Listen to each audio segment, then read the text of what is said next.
Assalamualaikum warahmatullahi wabarakatuh. Alhamdulillah, alhamdulillahi bi ni'matihi tatimmu shalihat wa bi dzikrihi wa dzikri habibihi Muhammadin sallallahu alaihi wasallam tatanazzalu rahmat wal barakat. Wassalatu wassalamu ala sayyidina Muhammadin sayyidis sadat wa asyrafil bariyah wa ala alihi wa sahbihi fil hayati wa ba'da al-mamat amma ba'd. Bapak-bapak dan ibu-ibu, hadirin dan hadirin dan hadirat yang mudah-mudahan insyaallah kita semua yang mendapatkan ridha Allah Subhanahu wa taala. Amin ya rabbal alamin. Membahas daripada sambungan yang kemarin bagaimana Nabi sallallahu alaihi wasallam ketika ingin menemui zat Allah Subhanahu wa taala, Nabi bertemu dengan beberapa makhluk yang dia mengaku bahwa mereka adalah umatnya Nabi yang mempunyai 3 sifat. Yang pertama sudah kita bahas, rajulun qalbuhu mu'allaqun bil masajid. Yang kedua, ya Rasulullah, aku adalah golongan rajulun lisanuhu ratban bi dzikrillah. Manusia yang lisannya selalu basah untuk berzikir kepada Allah. Orang yang ahli zikir, lisannya tidak pernah luput daripada berzikir kepada Allah di segala aktivitasnya, maka orang ini kelak akan dimuliakan oleh Allah, bahkan melebihi daripada malaikat Allah. Allahumma shalli ala Muhammad. Khususnya kita dianjurkan untuk memperbanyak zikir di dalam bulan Ramadan ini karena pahala dilipat gandakan oleh Allah. Nabi Muhammad sallallahu alaihi wasallam bersabda, "Istaghfiru fihi min arba'il khisal." Silahkan banyak baca zikir, tapi di bulan Ramadan ini perbanyak 4 zikir kata Nabi. Khaslataini turduna bihima rabbakum. 2 zikir yang karena penyebab 2 zikir ini kalian akan mendapatkan ridha Allah. Yang pertama, antasyhada alla ilaha illallah, hendaknya kalian senantiasa basah untuk bersyahadat kepada Allah Subhanahu wa taala. Dan yang kedua, wastaghfiruna, senantiasalah istighfar kepada Allah. Wa khaslataini, dan 2 zikir yang kedua, la ghina bihima ankum, kalian selalu butuh terhadap 2 zikir ini. Apa yang ketiga? Antas alal jannah wa ta'udhu minan nar, hendaknya kalian senantiasa meminta surga dan berlindung daripada api neraka. Hadis ini digabung Pak oleh asrafun saleh dan dibaca kepada kita terniang-niang di setiap masjid sebelum berbuka. Yang pertama, kita dianjurkan untuk syahadat asyhadu an la ilaha illallah. Wa tastaghfiruna, dianjurkan untuk istighfar, astaghfirullah. Yang ketiga, kita dituntut untuk selalu minta surga, nas'alukal jannata. Dan yang terakhir, kita dianjurkan untuk berlindung daripada siksa neraka. Wa na'udzu bika minan nar. 4 zikir ini yang kita dianjurkan untuk memperbanyak daripada aktivitas kita di bulan Ramadan. Itu bukan zikir sebelum berbuka, Pak. Sampai asyhadu an la ilaha illallah, astaghfirullah, adzan, Allahu akbar, mandek. Lu surga neraka ya apa? Kita itu dianjurkan untuk memperbanyak. Mau kita pada subuh, sebelum zuhur, ba'da zuhur, dianjurkan untuk memperbanyak doa ini. Kemudian Sayyidatuna Aisyah radhiyallahu anha pernah bertanya sama Nabi, ya Rasulullah, coba ajarkan zikir agar supaya aku bisa mendapatkan derajat yang mulia di sisi Allah, mendapatkan malam Lailatul Qadar. Apa yang harus saya baca ya Rasulullah? Diajarkan sama Nabi Muhammad, Allahumma innaka afuwun tuhibbul afwa fa'fu anna. Perbanyak baca itu wahai Aisyah. Perbanyak baca itu wahai Aisyah. Disampaikan kepada kita sebagai umat, digabung dengan zikir yang tadi. Asyhadu an la ilaha illallah astaghfirullah nas'alukal jannata wa na'udzubika minan nar Allahumma innaka 'afuwun tuhibbul 'afwa fa'fu anna. Ini semuanya adalah zikir yang kita dianjurkan untuk dibaca di dalam bulan Ramadan. Kita dianjurkan untuk memperbanyak daripada minta surga dan dijauhkan daripada neraka. Memang sengaja as-salafun saleh meletakkan sebelum buka. Kenapa? Karena sebagaimana yang Anda terangkan kemarin, doanya orang yang puasa itu mustajab. Jadi sampai walaupun dia hadir asyhadu alla, yang diharap makanan asyhadu alla ilaha pecel ya Allah, asyhadu alla, sampai lisan zikir tapi otak tidak zikir, tapi mungkin di situ Allah mengijabah, akhirnya kita insya Allah menjadi penghuni surga. Surga itu nikmat, Pak. Kalau sudah di akhirat antara dua, surga neraka. Kalau misal sampean gagal di sini masih bisa cari tempat lain.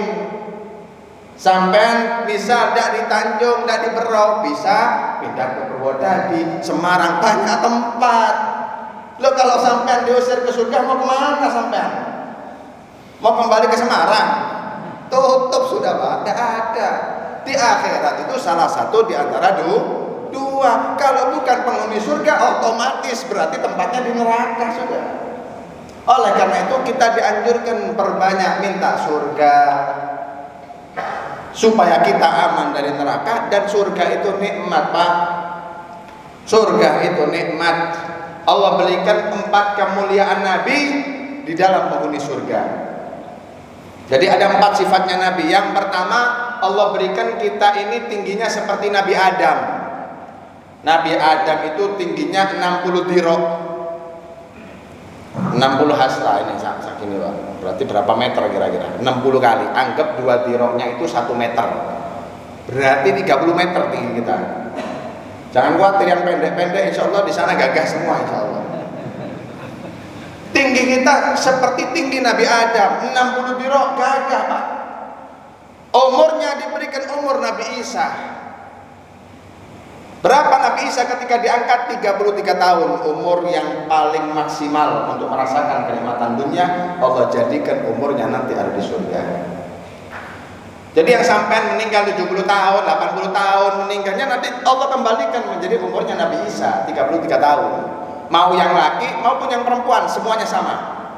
Makanya Nabi SAW pernah mencandai satu nenek perempuan. Tanya kepada Rasulullah, ya Rasulullah, apakah saya nanti di surga? Apa kata Nabi? Yang seperti sampai tidak ada di surga nenek. Nangis, sahabat bingung. Masa nenek ini sahabiah, perempuan, ahli sholat, ahli zikir, tidak masuk surga? Seperti sampai tidak ada nenek. Nangis, Pak. Ketika di tengah tangisannya dijawab lagi sama Nabi, maksudnya umur seperti sampai tidak ada nenek. Insya Allah ibu akan dikembalikan menjadi umur yang muda 33 tahun. Allahumma shalli ala Muhammad. Yang kedua, yang ketiga, Allah berikan kita ketampanan Nabi Yusuf. Glowingnya sampean ini selama-lamanya, Pak, jangan khawatir. Jadi kabar gembira, yang punya tompel ada di mukanya, mungkin yang giginya merongos, hidungnya pesek mendelep, nanti kita akan dirubah mukanya kita seperti mukanya Nabi Yusuf. Ganteng, Pak. Nabi Yusuf itu saking gantengnya, karena begitu tampannya, gores tangannya sendiri para perempuan itu tidak terasa. Jadi saking begitu tampannya melihat sesuatu yang mengagumkan, perempuan-perempuan ini memotong jarinya sendiri tidak terasa. Oleh karena itu kita ini dianjurkan banyak sholawat. Ketika sholawat sampai niati, ya Allah, saya tirakati sholawat ini ya Allah, ketika sakaratul maut hadirkan Nabi Muhammad. Kenapa bisa, Beb? Kok minta dihadirkan Nabi Muhammad ketika sakaratul maut? Sebagaimana perempuan tidak terasa ketika mengiris tangannya melihat keindahan Nabi Yusuf, bagaimana Nabi Muhammad. Oleh karena itu proses sakaratul maut yang begitu dahsyat, insya Allah tidak bakal terasa ketika di situ kita melihat wajah indah Rasulullah Sallallahu Alaihi Wasallam. Allahumma shalli ala Muhammad. Nabi Yusuf ini tidak ada separuhnya Nabi Muhammad, Pak. Jadi ibarat bulan ini, kalau ulama menyatakan bulan ini ibaratnya separuh bulan itu seperti ketampan Rasulullah. Rasulullah ibarat bulan separuhnya. Lalu kita nih seperempatnya dibagi satu dunia. Ya seintinya kita orang kita ini sudah menyot sing pesek tak karu-karuan. Jadi jangan dibandingkan sama Rasulullah Sallallahu Alaihi Wasallam. Nanti kita akan dijadikan ketampanan kita seperti ketampanan Nabi Yusuf. Kemudian bahasa kita diberikan bahasanya Rasulullah. Nanti kita berbahasa Arab.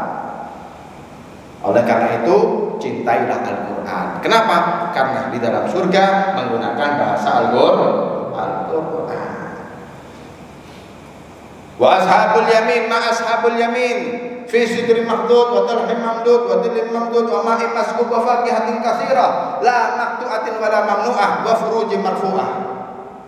Nanti Pak, tiap kita di surga ini apa yang kita minta langsung diwujudkan oleh Allah. Sampai minta apa? Langsung dikabulkan oleh Allah. Kalau kita di dunia ingin sesuatu bolehlah, tapi harus menjalani sebab musabab, harus menjalani proses. Sampai kepingin soto, yo masak dhisik bojo sampean kan gitu. Sampai kepingin rawon, ya belanja dulu. Kalau mau instan beli itu pun masih nunggu. Kalau surga mah enggak, sampai minta langsung.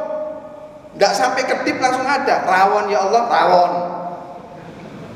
Soto ya Allah, soto. Yang enggak ada apa? Rokok, enggak ono.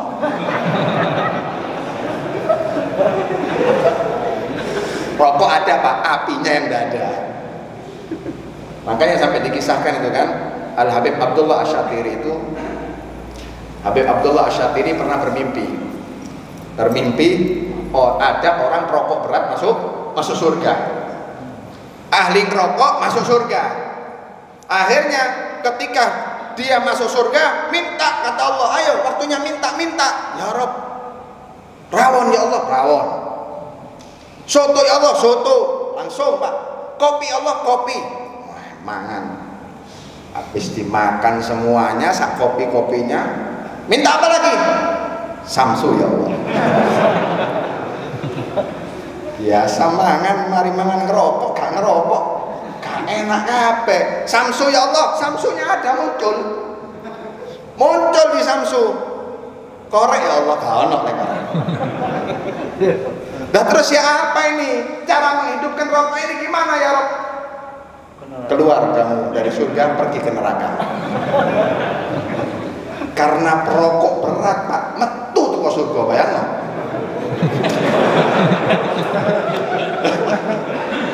Boleh sekali ngerokok ya. Karena memang perokok berat, keluar dari surga. Akhirnya pamit sama malaikat Ridwan. Loh, mau kemana kamu? Ngerokok. Ngapain? Samsuku gak seburuk. Keluar Pak, baru sampai gerbang neraka, melihat kedahsyatan murka yang Allah berikan ada di sana. Segala macam bentuk diadab, tidak sadar rokoknya semuruk.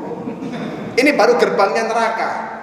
Ya Allah, sedemikian rupa Allah mengadab daripada penghuni neraka Allah Subhanahu wa taala. Wis balik wae, wis balik. Untung rokoknya semuruk. Akhirnya perjalanan masuk ke gerbang surga ditahan sama malaikat Ridwan. Apa nanti kon? Masuk surga, pakai nono sik rokok. Ini tidak boleh ada api. Jadi surga itu dua Pak. Tidak ada kotoran, tidak ada api. Api tidak diperbolehkan ada di sana, kotoran pun tidak diperbolehkan. Jadi kita makan sebanyak apapun, nanti jadinya keringat. Cara membuangnya itu keringat, dan keringat itu lebih harum daripada minyak misik. Tidak ada orang buang air kecil, tidak ada orang buang air besar di sana. Wa ansha'nahunna insya'a faja'alnahunna abqara. Tiap di antara kita punya 70 daripada bidadari. Kabar gembira bagi yang tidak bisa kawin dua. Tiap di antara kita 70 bidadari, dan itu selalu perawan.